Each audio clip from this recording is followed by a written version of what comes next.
I talk to a spirit. She comes in my dreams.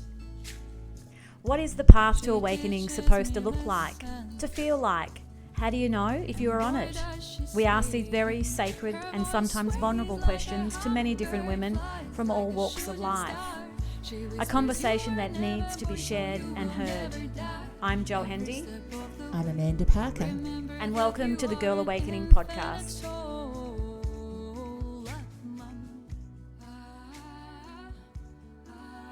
Good morning, Amanda. Good morning. You were waiting for me, weren't you? I was. It's been a while. Oh yeah, we've had a really steep recording period, and then we had a little break with some things that we were both doing. Yeah.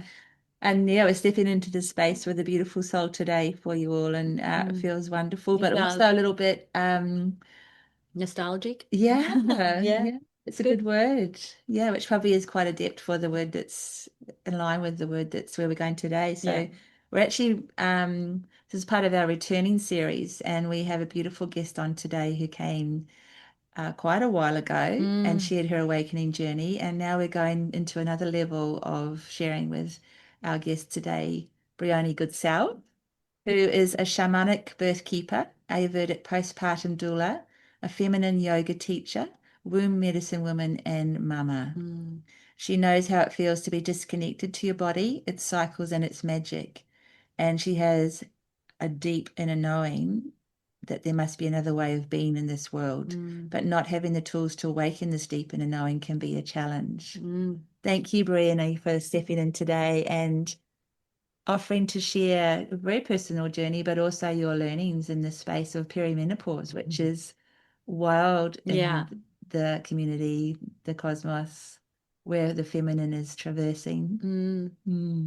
Yeah, good morning, Jo and Amanda. It's so nice to be back. It feels like catching up with old friends. So thank you for having me, and excited to share and chat and go deep with you both today. Yeah, it's such a sacred, like you said earlier, God, what the words again have just escaped me. The path, it's like honoring that path, which I mean, the red thread. Yeah, the red thread. It's so cool. It's so wild because I teach the other end of this. So with girls in school, with grade 6 girls, and it's been really becoming aware of, to me, how sacred this journey is, and we talk about it coming into puberty and getting your period and all of those things, but we kind of we don't look at it the same way when we're going out the other way, and it is such a sacred journey. It sure is. And I mean, the work that you're doing is so important because the messaging and the imprints that girls are getting at that key rite of passage, that menarche, that first bleed time, imprints on them for then, any birth experiences they have, and then prepares them, for their menopause when that arises. So it is so important to, give positive messages and set the girls up at that age, because it really does show up when we are at menopause. So menopause or perimenopause, the journey into it, that whatever we haven't sort of processed or dealt with, whatever needs to be healed, whatever imprints we've had that have carried through our other rites of passage will still show up. So it's a beautiful opportunity it's like a reckoning, I guess. It's an opportunity to choose a different path, or to, shed things that weren't working, or to reflect on the past and to bring healing to things that maybe we sort of pushed under the carpet, or maybe we thought we dealt with, but we haven't. So, menopause is when things will arise, and they will arise with a bang, they will be, I'm here.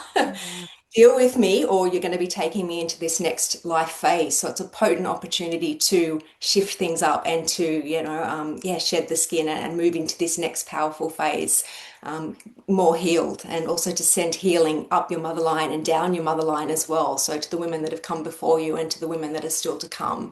So it's a super powerful time of our lives. Absolutely. I so love how you're viewing that, because what I'm noticing is that it is something that's it's not painful in a way, not as in physical pain, but it's a pain in my bum that I've got to get my period, and it's like it's disregarded as something that's like, oh, I'll just take a pill to stop it. And I'm like, now I have the understanding of what that process of it, what the body's doing, and the cycle of that and how powerful it is, and how these days it's just quick and easy to pop a pill or to, put something in our arm to stop this from occurring. And I'm like, oh, mortified that, that these women are doing that. And then hearing you just say now that can have such an impact down the track, how is that? Why is that? So, what happens at a rite of passage, and I'm going to be sharing from the place of my knowledge that I've received through my teachings from my teacher, Jane Hardwick Collins, Yeah. in the School of Shamanic Womancraft. So, just really wanting to honor Jane and her lineage and the amazing wisdom that she shares with the women of our world. So, what happens at one rite of passage actually sets us up for that next phase of life. So, whatever's happening around that phase when we get our first bleed imprints on us, and it tells us what's expected of us as a woman in the world. A lot of girls have got a lot of shame, a lot of embarrassment, a lot of memories of feeling like they've got to kind of hide it away or not tell anyone, or just sort of like pretend it's not happening and get on with it. And so rather than connecting in with the power and the magic that comes with our cycle and learning about each phase, each week of our cycle, what our superpowers are, how we can manage our energy and our emotions at different times, we don't learn any of that. We basically usually learn the practical things. Here's a pad, off you go. And it is changing. My experience was quite a long time ago now, but whatever happens at that phase, then that girl takes on into her womanhood journey. So if she was celebrated and honored and made to feel like her body's amazing and that she's got this cycle that moves through, each month that she can tap into and harness the energy, she sort of arrives then at that next rite of passage, which is mother or creatrix, that next phase, in a different space to say someone would if they had felt shame and embarrassment and had to sort of hide away their menstrual cycle. So it's an imprint for us as to what it is to be a woman in the world, and we take it with us unless we have an alternate path where we kind of have an awareness and we go, hang on a minute, maybe I want to do things differently, that this doesn't feel right for me. And it's that fork in the road opportunity at each rite of passage in our life where we can choose a different way of experiencing something. Yeah. And then that takes us on a different path going forward for the next one. So each rite of passage is, it's an opportunity to keep on going, same old, or bring in an awareness and a change to the way you want to do things. Because one of the things that you speak about is like as a young girl growing up in our generation, that most of us were taught the basics and how not to get pregnant or not. But we knew nothing of the wisdom and the intuitive gifts that our monthly cycle offered us. And, I think a lot of young women, young girls, even the connection with seeing their own blood is very disconcerting.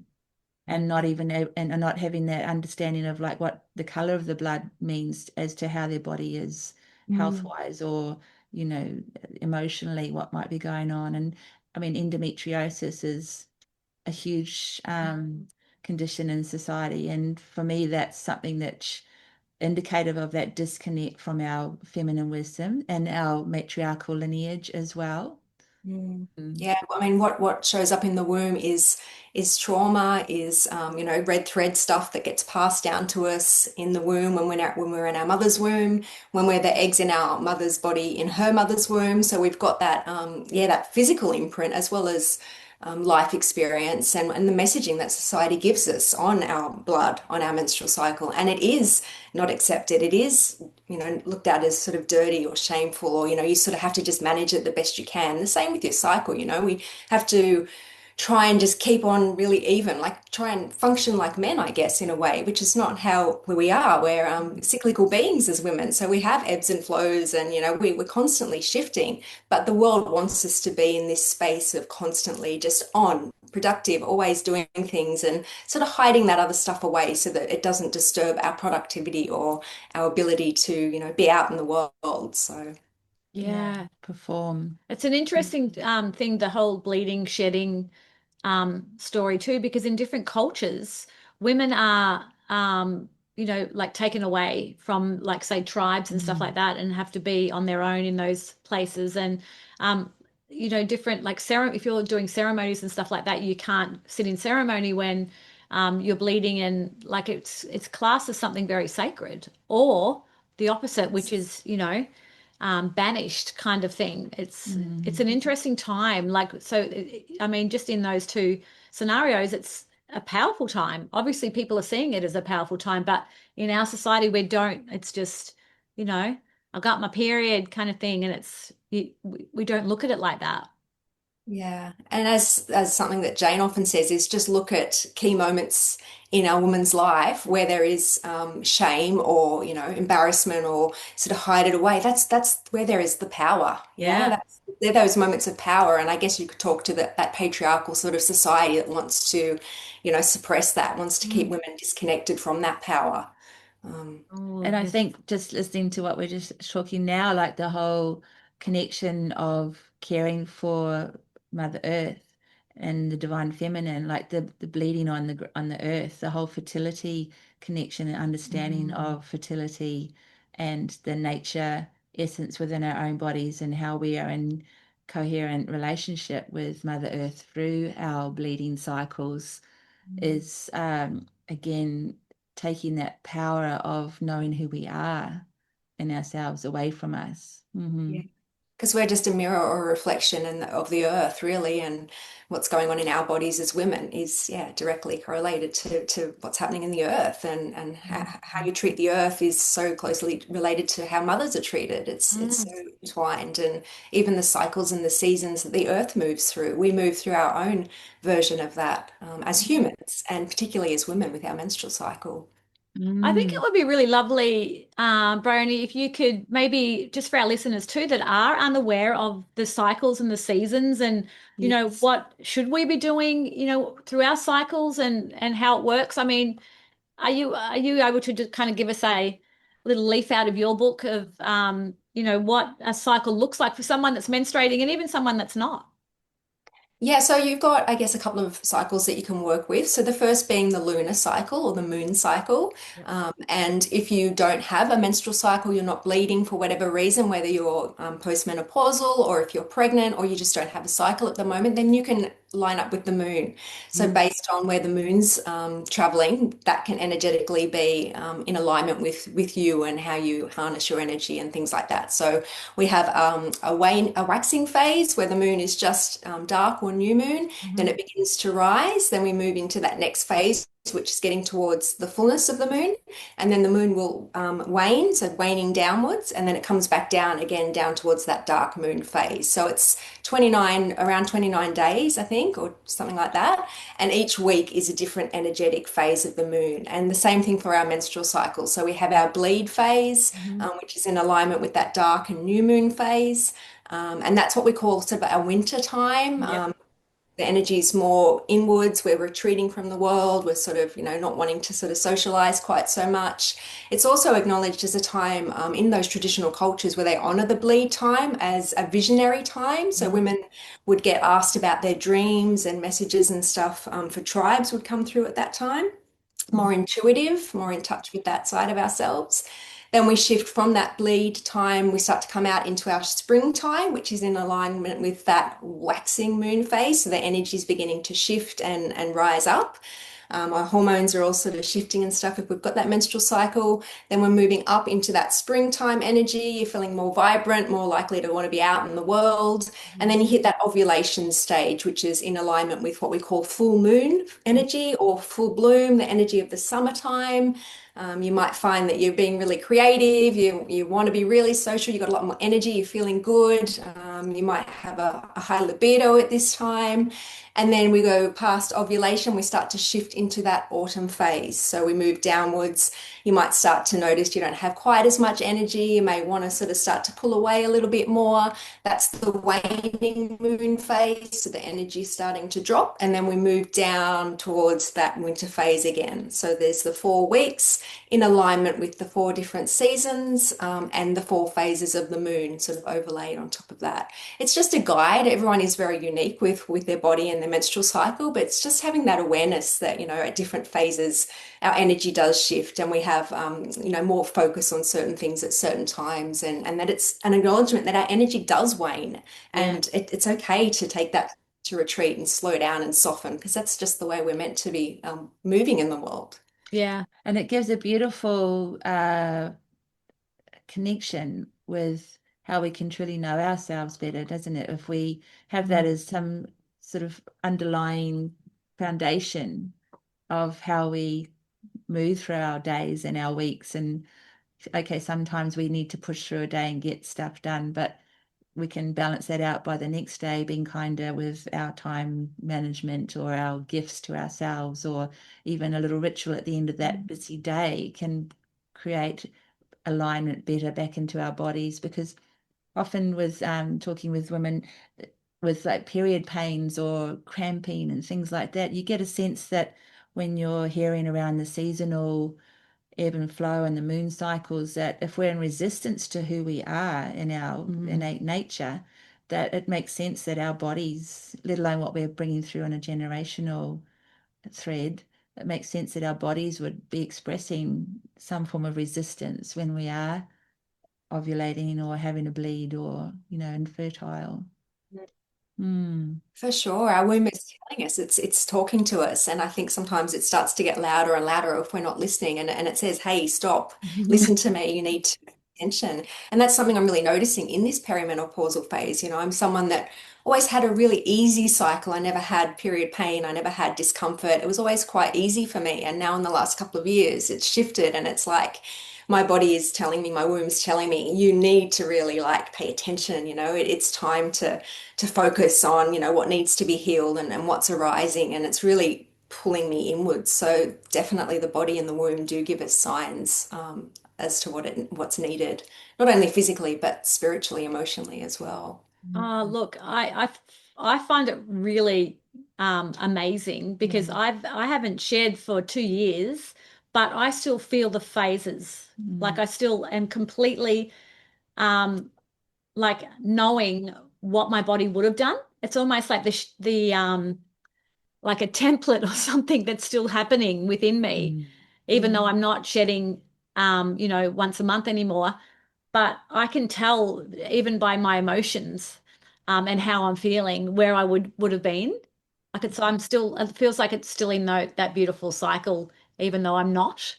Mm. It's an Is it in interesting thing. alignment with the moon, or is it Yeah. just, it is in Yeah. alignment with the Yeah. moon? Yeah. Yeah. Amazing. It's like the emotions go up. My mind plays tricks on me and I start to feel differently. Like, I'm more reactive. I can tell. Like, I'm like, this is when I would have been in my shedding phase, or this is when I would have been, because I can feel all of that happening. And I know we're completely connected with the moon and the cycles there, but it's also very connected to me. It's beautiful. And it's like an anchoring for you, isn't it? It's Yeah. like a guide, to sort of have that awareness of that shift and Yep. change. Yep. And it's not, and I still feel very connected to all of it. Like I know a lot of ladies talk about, not getting their period anymore, meaning, you can't reproduce anymore and all of those things. And what am I worthy for? I mean, a lot of that just unconsciously comes in or creeps in. It's like, oh no, it's it's now the next phase of my life, and it's just as important as the prior one and the one before that. It's just a new phase and new feelings, and my body's doing its own beautiful thing in a different way. Yeah, that's beautiful.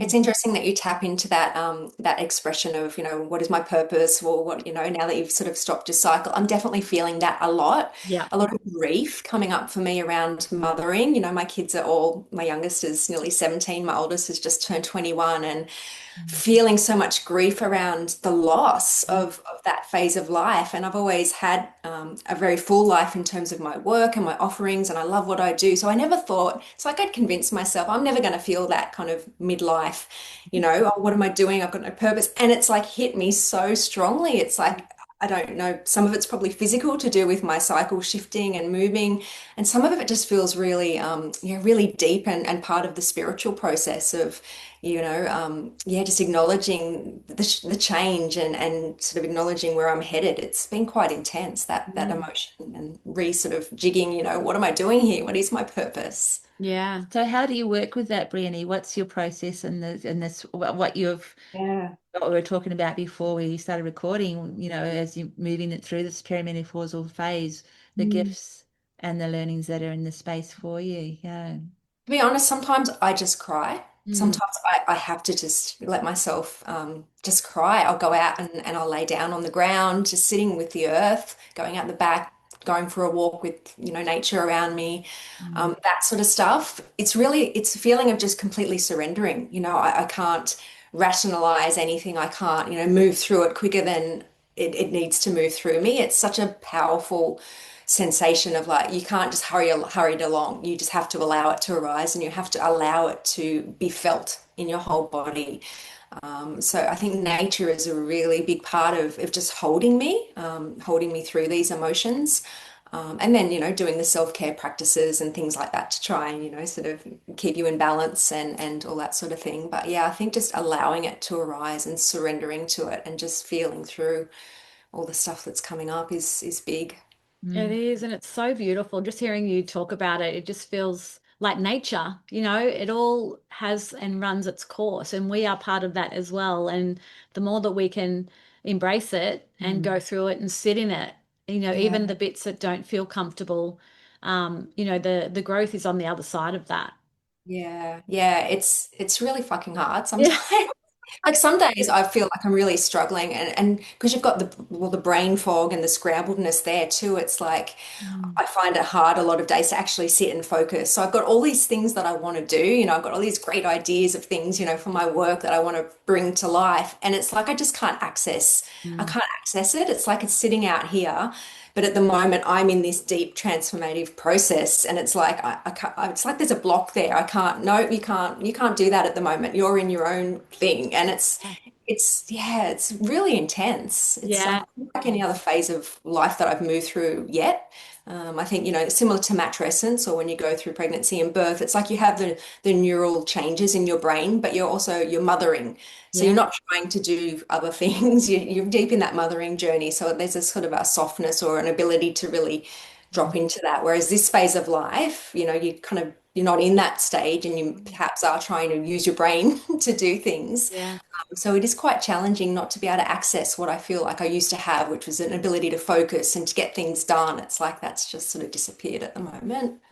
Well, it's like that metamorphosis of the butterfly, isn't it? Yes. Where when we're in the process of change, we have to actually surrender to the goo, and break down and be in the goo for as long as it's needed before we need to come out the other side. It's just like the symbiosis of nature and us is just it's becoming so much more obvious, isn't it? Like when we truly let go and surrender to it, it's like, oh, Yeah. it's all. Yeah, and you use that analogy. That is something that I use often because that's exactly how it feels. Some days I feel like I'm just that goo, that sludge. Yeah. I'm any form. I'm just have to be what I am. And it's hard not to push back against it because we're used to, being able to override, it's okay, I've got stuff to do. And it's like, I don't know, I'm experiencing on my journey that I can't actually override it a lot of the time. And I do need to surrender to it. So it's teaching me what I'm so often teaching other people, right? Like you just need to surrender to it and allow it to happen because yeah, you will come out the other side eventually.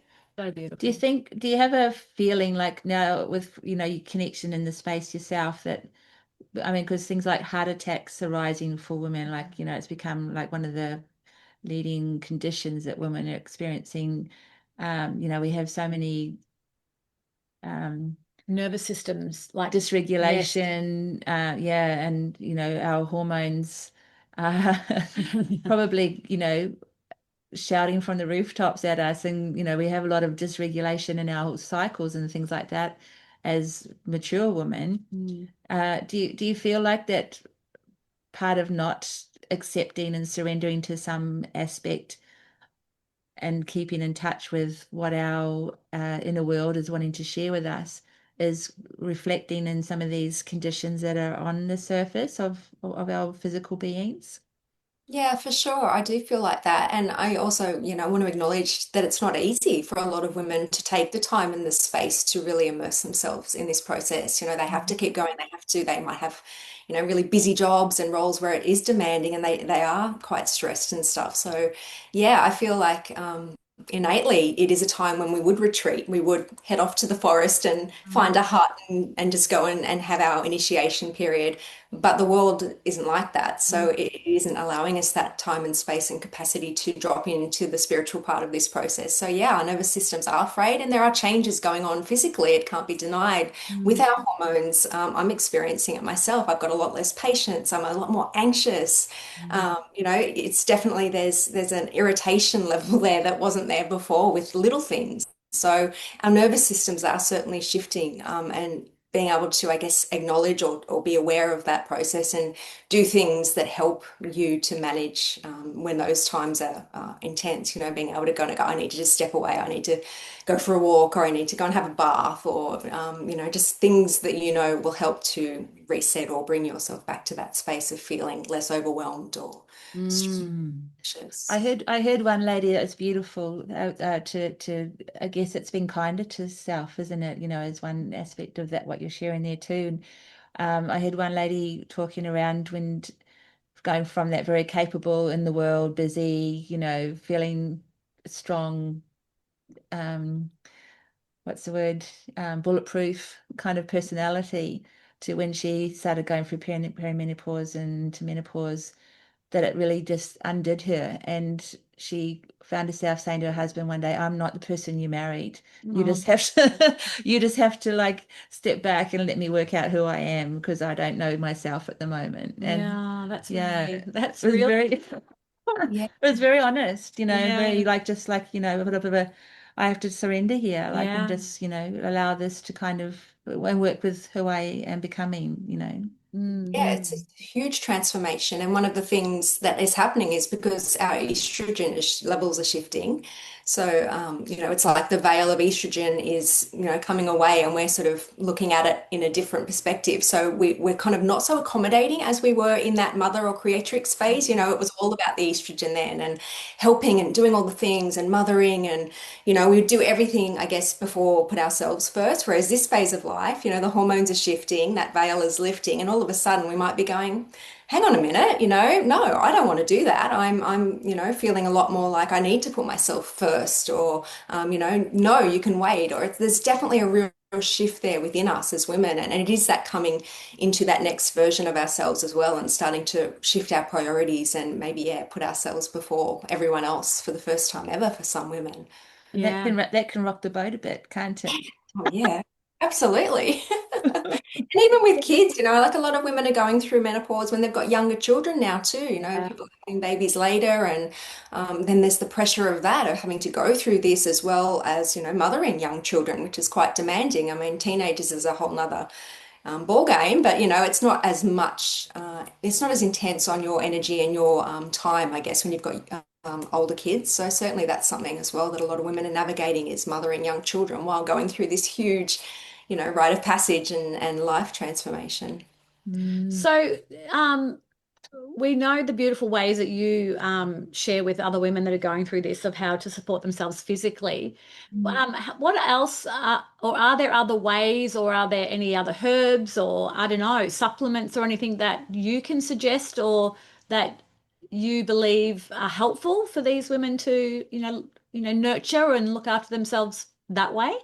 Yeah, definitely. So I feel like that sort of stuff is really important in times of heightened need. So, for example, pregnancy, birth now. I definitely work with a naturopath, and take herbs, so a special herbal mix to help support me with hormonal balance. My skin has gone crazy at this phase of life. It's like I feel like I'm a teenager again. I never thought I'd be going through acne again. Yeah. At this phase of life, I'm like, what the hell is this? Herbs, probiotics for gut health is something that I will do regularly. Magnesium is up there on the top things that I help, that I have to support my body and also my mind, my nervous system. The whole sleep thing in perimenopause, menopause, where that suddenly it becomes disturbed all of a sudden, magnesium can be great in supporting that. I take some supplements for cognitive health, zinc. So yeah, there's definitely support through food and through supplements and naturopathic medicine. Yeah, for sure. So the other thing too is I've been listening to another lady that we've had on the podcast who's a naturopath, and she's gone down she's dove down this path of menopause too and perimenopause, and she talks a lot about the gut health, the probiotics and stuff, and how, you know, if we can get our gut healthy, that can really be supportive in the hormone, the phase of the hormones, or the hormones that we're not producing anymore, to regulate our system again as well. Is that something that you work on too? Is that a big one for you? Definitely, yeah. I think, yeah, you have to support, yeah, physically as well as like mentally, emotionally in that as well. So yeah, gut health is really important. I mean, it's important for everybody. I think Yeah, we're yeah. realizing more and more that connection between brain and gut as well. So if your gut's out of balance, it also affects, you know, things like depression and stuff like that. So when we're working on the gut, we're working on so many different other elements of our well-being too. Yeah. Yeah. And there's, I mean, at what you were sharing before around with our the beginning of our bleeding cycles with menstrual cycles and the imprint that starts there, and then the imprint as we're moving into the perimenopause and the menopause. It's so true, because my experience was very similar from when I started my periods to when I finished my bleeding cycle. And my energy sort of dropped out, whereas a lot of people find their systems get very hot, and you know, there's organs like the liver and things like that are a very big part of, like, you know, what's going on and how their bodies are expressing, or how they're mentally, emotionally working through the things, those, you know, sort of. And what I've found with talking to women over the years is, like, their relationships play a big part in how things flow or don't flow, you know, like where there's lack of intimacy or lack of connection with their partners or close relationships, you know, having those opportunities. It's sort of like a lot of things come up, like, you know, what's been under the surface. And when you say that veil of the estrogen, it's almost like as that lifts, it's like, okay, there's nothing holding anything there. It's like everything starts to Explode. Yeah. For some women. Yeah. It's like that people pleasing thing that we have overlaid as women, particularly, you know, it's like that shifts and all of a sudden we're like, no, you know, I'm going to speak my truth and I'm not going to tolerate that anymore. It's like you do become a lot more, what's the word? Here we go, perimenopausal brain is Don't worry, between the three of us, we'll find it. Yeah, exactly. There's a lot of words that we could pull in here right now. Gosh, it's like trying sometimes to have conversations with my pregnant women and they're like, and I'm like, it's like, because we're feeling so much. There's a lot of this is when with the pregnancy thing. I used to love that feeling of forgetting things, because it was like I just like, I'm feeling so much in me right now. I don't really care about that word, because what I'm feeling right now is better. And you'll understand me in a minute when I come on to the next bit. Exactly. Yeah. I mean, there's so much going on everywhere else. It's like sometimes the brain, you know, just needs to sort of check out. But the word I was looking for was discernment. And that's a word that I feel, Yes, it was. it's a big part of this phase of life, is you're just so much more discerning with where you're willing to put your energy. You know, you're not willing to sort of tolerate bullshit. You know, you do become a lot more. And again, that rocks the boat. A lot of people don't like that. And I think that's why there's this thing about, you know, menopausal women, because we become more difficult, or, you know, we're not as people pleasing, we're not as tolerant, so we're not as easy to move around like maybe we were before. So there's that whole stigma around women at this phase of life too. Which I mean, for me personally, I've loved that. I've never felt more content. I've never felt more certain of who I am, and I've never, you know, felt more able to say no. Yeah. I've really loved that phase, you know, that phase of not giving a fuck anymore. You know, it's like this is me, I've got here this far, and you know, as long as I'm being kind and caring and loving and all of those things, then, you know, this is who I am, kind of thing. I've really kind of sat in that.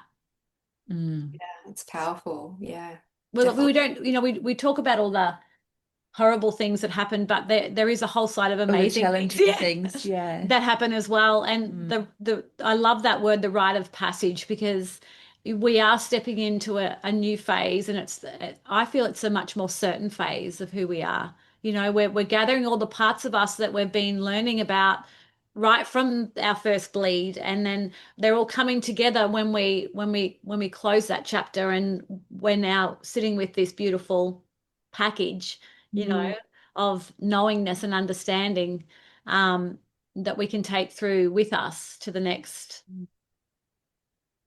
passage. Yeah, it's the coming into the wise woman phase, and it's also Mm. been coined again by Jane as sage essence. Oh, that's beautiful. Sage being that wise woman, and acknowledging that this phase of life is not dissimilar to adolescence, when we Hmm. move through that transition stage where we're unsure, we're finding ourselves, we've got hormones going everywhere, but it's a really big change. And then we move through matrescence if we give birth to children. So again, that's another time of, neurological change, plasticity of the brain, big shifts in our identity. And then this next one, which, is also now being acknowledged for the huge rite of passage that it is the sage essence phase. So giving that a name now and giving it the power that it deserves Yeah. is pretty amazing. Yeah. Because I know that you hold a lot of gatherings, like bringing women together, and I think that's also a very important thing, to have that sharing of stories where people don't feel disconnected only from themselves. They're feeling disconnected from so many things. The coming together is a very powerful support, as well as, yeah. It's so important because I think we've got that awareness now around, women's circles and the importance of having that for other phases. But it's so important for this phase because it can be lonely, and because there is that natural inclination for a lot of women to retreat and to sort Yeah. of, have more time on their own, and then they're not having that connection and ability to be heard and to be seen and to share how they're feeling. And even just hearing someone else's story and resonating with it is so powerful for ourselves to know that, oh my gosh, it's not just me that's feeling these things. So it's super important. Oh, Mm. that's so beautiful. And other levels of intimacy, isn't it? Discovering other levels of intimacy. Because I think one of the things that some women seem to struggle with is, like, sexual relationships change as well. There's a lot of fear around their sexuality, as opposed to a celebration of, a change in their sexuality, which can often be a greater deepening, Yeah. but there's off that adjustment period can be a bit rocky if there's not a supportive partner, or other women or people to share with, to Yeah. learn and to be able to explore what is happening in that space. Mm. It's hard. Mm. I think it's hard for partners because for us in, this phase of life, we're kind of paving the way because there's not a lot of wisdom that we've received from generations before us because the times were different and they just kind of managed it the best they could and they didn't have access to all of the information that we have now. Mm. So we're sort of paving the way, and I think we're learning as we go. So for our partners over here that know even less than we do, I think it can be really challenging for them, right? Especially if we haven't Mm. talked about our cycles or like really sort of shared that aspect of womanhood with them in the years leading into. I think being able to connect with that and share that with your partner and your family it's a great tool for any stage of life, but it also can help set the groundwork for when you do reach that menopause, because they do have more of an understanding of different cycles that we move through and how they might be able to support us too. So it's definitely a learning curve for everyone, I think. I actually had one of the young girls in my group the other day say, "Why is it called menstruation and why is it called menopause? Why are they both starting with men?" And I was like, Good "That's a question. good question. I don't know. There's something in that." Yeah, yeah. No, Interesting. how clever is she to sort of, Yeah, I know, to pick that out. Yeah. Exactly. And why don't boys get their periods? That was the next question. It's like they have other things. What is it? Oh, here we go. So it's they have. interesting. So do you know that? Do men go through anything like, is there a rite of passage for a man? Is there, do they go through anything? Do they go through any shifts as well? Yeah, of course they do. They have this midlife shift and change as well. I don't know that there's any official kind of Yeah. That's mark in interesting. like sort of, yes, I mean it's probably not my area of Yes. expertise. They certainly do go through times in their life, like even when they become a father or when Yes. they move to adolescence, there's definitely markers for them as well. Yeah. And gosh, that'd be great if there was more support for men moving through these Yeah, that's changes. what I was thinking because Mm. it's kind of I mean, the menopause thing, the perimenopause thing, the menstruation thing, it's all, it's very loud out there. Mhm. And it's Definitely. kind of, yeah, there's not much there for men to, Yeah. Well, we call it a midlife crisis for them, don't we? yeah, Like, it's often, crisis. yeah, it used to be in the 50s and now it's the 40s, and probably for some it's in their late 30s now. I mean, Yeah. they definitely have, and prostate health for men and mental health for men. I mean, I think it's because of this lack of, the conversation that women Yeah. Mm. gathering, more We love a chat. empowered. Yeah.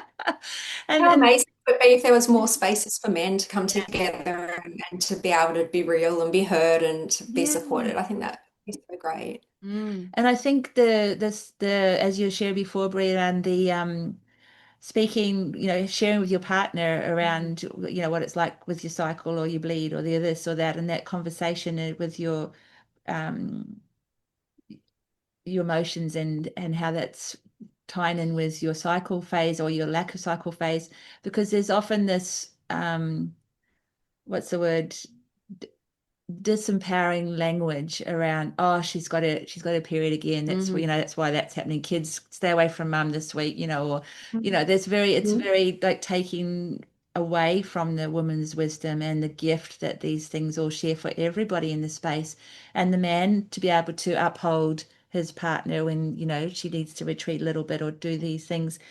And I think that's reflecting on what we are just sharing then, with men not having a disconnect from their own hormone health and their heart health and their mental health and our relationship intimacies, how those things really could benefit with a lot more clear connection in this space. Yeah, Yeah. And intimacy. again, like the work Joe's doing with the girls at that phase, wouldn't it be amazing if boys were also taught about what goes on with girls' bodies other than they get their period and, oh, like I'm stay onto it. away or whatever. I'm onto it. Yeah. Yeah. And then Because they're going to become the men that have to hold the women down the track. And Absolutely. so that's, again, it's that point is such a powerful point of time to imprint on these young people and help them take that into that next phase and beyond for their own journey. Absolutely. And I think for me today, just listening to you talk about the imprint phase is so powerful, because I never looked past, like I'm there to teach them about the cycle. Like I teach them about the cycles, the moon, all of that stuff, which is really beautiful. And it, blows their mind because none of them have heard of it before. There's a few maybe from their mothers, but it's like I didn't put that all the way through to there, yeah. to the end point kind of thing, and how we look at it and view it and nurture it right now can have such an impact moving forward. I mean, my intention has always been to make it a beautiful thing and a sacred thing and teach them about that. But I haven't put that, together with the other end. So I've learned something. So thank Powerful. you so much. That's Yeah. really powerful. Yeah. Thank you, because it's like the weaving of those first little, parts of their Yeah. story, and that sort of stuff stays with people. Like as a young girl, if I had have had that sort of experience, I would have loved that. Yeah. I remember being that age, and I remember wanting to have conversations with my mum but being too, scared to ask the questions and wanting her to come forward, but like just wasn't something that she felt comfortable with, probably because of the way she was raised, and so yeah, to be offering that now, I think it's Mm, the effects will be long lasting. So. yeah. No, it's enjoyable. Yeah, so when you talk around the red line or the red thread, I should say, so could you share a little bit more around that and how, like, even the context of not so much entering into our periods and our menstrual cycle, but at the other end with the perimenopause and the menopause, how that red thread is woven through that phase? Mm. So the red thread, comes through us as women because we are in our mum's womb when she's pregnant with us, and we're also in our mum's womb as an egg before we turn into a baby. And we are also part of our grandmother's womb from 20 weeks along in her pregnancy with our mother, when the eggs are formed in our mother's womb. So we are genetically and energetically part of our grandmother's story as well as our mother's. So whatever the environment of that womb is, whatever's going on in our grandmother's and our mother's lives, the birth experiences, energetically we take that on, and we're part of that red thread. So we inherently receive intergenerational traumas as well as gifts, strengths, and we're not aware of them because they just come through to us through our womb space. So then we have life experiences, obviously, that affect us. We have our own journey with our womb, with our menstrual cycle, with any births that we might have, anything that we go through in life. Then, we store that in our womb.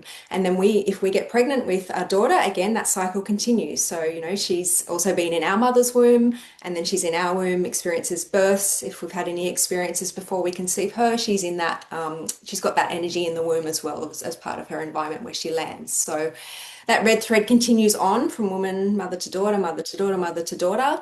And sometimes patterns will show up. Patterns will be passed down and they will be played out, but they'll be different versions of things because we're all in different lifetimes. Our mother's life was different to ours, our grandmother's life was different to ours, but we'll have a version in our lifetime of whatever it was that they may have experienced. So, what it takes in terms of healing is for a woman to have an experience or to bring an awareness or an awakening to particularly a rite of passage. Maybe it's, a birth, or maybe it's menopause where she goes, my grandmother did things this way. I want to do things differently. So it's like a fork in a road and it's an opportunity to take a different path. And we call that path a healed path. Doesn't mean it's going to be easy, that everything's smooth sailing from then on, but it's just bringing that awareness is bringing healing to your journey, to your red thread, the women who've gone before you, and also to the women that have come, that will come after you. So you take this alternate sort of path, I suppose, maybe you make different choices, and then it helps to heal any traumas or anything in your red thread that's been passed down through your womb. And menopause is a really big opportunity for us because there can be a lot of, a lot of hurt, a lot of trauma around that. A lot of women in generations beforehand, may have had that hysterectomy rather than going through the experience. So going through, maybe an alternate journey with your menopause can bring healing to your red thread. Beautiful. Yes. That is so beautiful. So just quickly on that note too, what tricky question, but Yeah. what are we doing to ourselves if we're having a hysterectomy? Is that can't be good then? I mean, apart Well, I guess from you have a rite of passage regardless, right? Yes. So I guess you can reflect on in terms of like birth experiences. It doesn't matter what the birth experience is, whether Yes. you have birth by cesarean or whether you have a birth vaginally, Yep. whatever the experience is a rite of passage, whether you're aware or you're not aware. So Yep. having a hysterectomy is part of that rite of passage, Yeah. but perhaps that woman isn't going to go through the same spiritual journey, Yes. maybe that she would have if she went through years of menopause. It is removing a key organ in that feminine line of energy. So yeah, I can't really Interesting. probably, Yeah. I don't really know, but Interesting thought. I was just like, Yeah. This is where I think our rituals and our ceremonies are powerful because, often to have a hysterectomy means that you've journeyed through a lot of health conditions or, sudden things that arise, even in birth. Sometimes people have had like post-birthing hysterectomies, which huge moment in life. Yeah. Fast time warp of everything. But the ceremony, the celebration of, okay, to give thanks to that part of our body and for the work that it's done and to let it go sacredly and to have recognition of where our body is now and those little intimate relationships with ourselves instead of just being objective and detached. I think this is where there could be a beautiful weaving of like the work that you're doing with women in circle and in this space of perimenopause and menopause and to share with women, okay, whenever you had the hysterectomy, let's do a ritual now to, there's still something that's creating resistance in your body or creating a pathway where you're finding it difficult to passage through menopause. Maybe this might be a part of the healing that's involved in that journey. Absolutely. And that is definitely something that I offer. So working with women that have had hysterectomies, you've still got a energetic womb space. So even though the physical womb is gone, you still have that energetic womb space. And it doesn't matter if you had a hysterectomy 20, 30 years ago, we can still sit in that space and hold that sacred ceremony and bring healing to that experience. Absolutely. So good. So yoni steaming. Yes. Yep. Let's share some about that. They're yummy. So again, another amazing practice to self-care and to help, to nurture your body, to help your womb physically. It can help with conditions, menstrual problems, heavy bleeding, healing of womb trauma. It's amazing. And again, it's something that's just such a simple thing for a woman to do. And that she can empower herself by having that incorporated into part of her practice for her cycle, and even beyond that, so beyond the menstrual cycle into menopause. Would you like to actually explain what it is and So what a yoni is? yeah. So yoni is your vulva, your vagina, your cervix, your womb space is all part of the steaming process. So it's carefully selected herbs that you brew in a pot of water, and then you can either use what they call a yoni stool, which is a specially designed stool with a hole cut out where you can sit on it. You pop the bowl of the steaming herbs, not too hot, of course, underneath, and then you're sitting and giving yourself time to just allow the steam and the herbs to work their way up through your body. And you're just taking maybe half an hour if you can, or 15 minutes if you're a little bit shorter on time. But just to sit in that space, you might do some meditation or breath work. Maybe you just close your eyes. You can sit outside in nature and do it if you have that opportunity. And it's just a really beautiful, nourishing way to send some love back to your yoni and to your space, as well as help to heal in certain aspects as well. Yeah, yeah. No, they are amazing. I've had a few in my life, along with like a tummy massage that this lady actually did for us, which was incredible. So I actually, I'm all for it. For women out there that are going, what? It's like, it's very nice. Do it. Yeah, do it. So on that note, and we are coming to the end of the podcast, Briony, I wanted just to what are you offering now for our beautiful guests that are listening and that are wondering, how they can support themselves through this phase, through this passage? What is it that you offer for our listeners?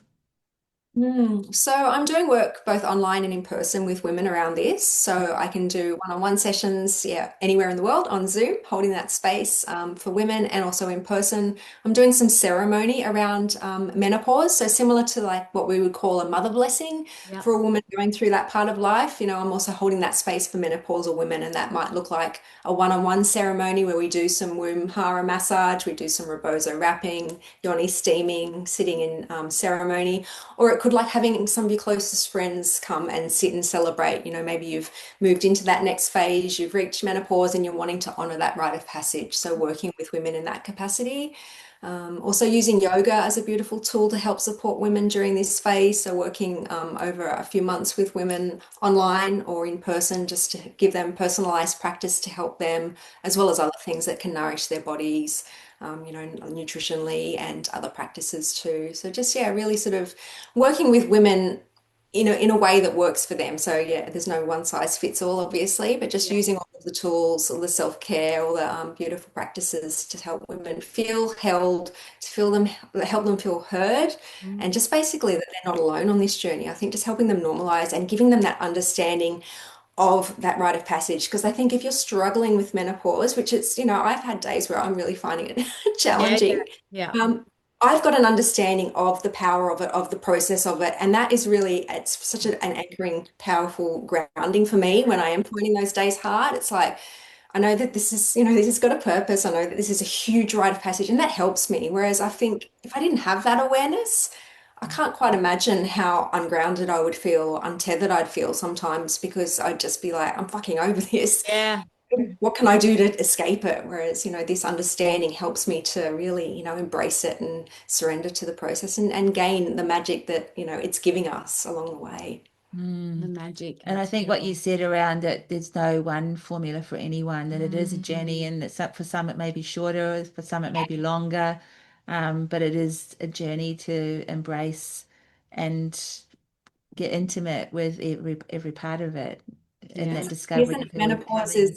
it can be 10 years, it's the unknown, I think, that can be the biggest challenge for a lot of women is, when will this end? How long have I got to go? It's sort of not dissimilar to, being in labor, right? When will this end? How long have I got to go? I'm over this. So such a beautiful reflection of the similarities, except this is a longer journey. So and there's no gift at the end.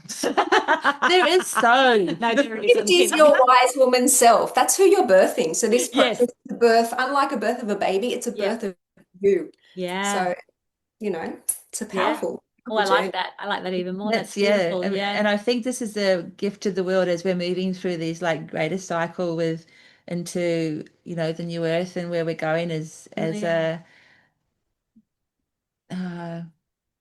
I want to say planet, galaxy, cosmos, as a united oneness is this. The importance of this work is not to be understated, because I think that's a very big key to helping to bring that new earth through, and where we are able to go as a humanity and as a heart and as a oneness. Yeah, I think the work that you're doing in this space is really an integral part of what is possible for all of us, celebrating ourselves, but everybody in respect of the wise woman and what she has to offer. Yeah, amazing. Yeah, it's exciting, I think, just to be able to, bring it home, bring us home to our bodies, and to remember that, we've got so much wisdom within us, and there's so much power in our bodies, and we've been disconnected for too long. So it is time to shift it back.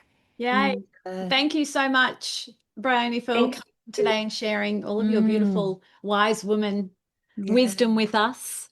We will put all of the links for anyone wanting to connect with you at the bottom of the podcast. But thanks so much for joining us. Yeah. Thank you. It's been lovely. Yeah. Thanks. Thank you for listening to our Girl Awakening podcast. We are also on YouTube as Girl Awakening. We'd love to see you there with comments on how our guests resonated with you or your own awakening. Please share the love with a like and subscribe while you're there. A blissful thank you to Ksenia Luki, the amazing artist behind our theme song. We will see you next week. Bye. Bye.